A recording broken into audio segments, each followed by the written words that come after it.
Hey guys, in this video, I'm going to show you how to get a modded version of Carrom Disc Pool on your phone, which gives you unlimited coins and gems.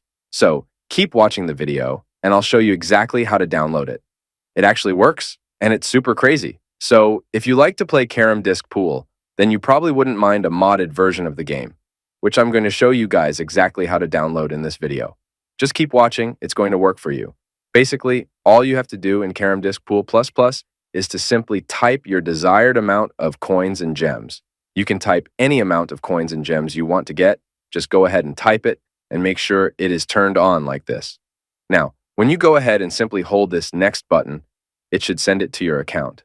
After finishing, open your account, and as you can see, the exact amount of coins and gems you typed just loaded up. It is super easy, and I have had zero problems with it whatsoever.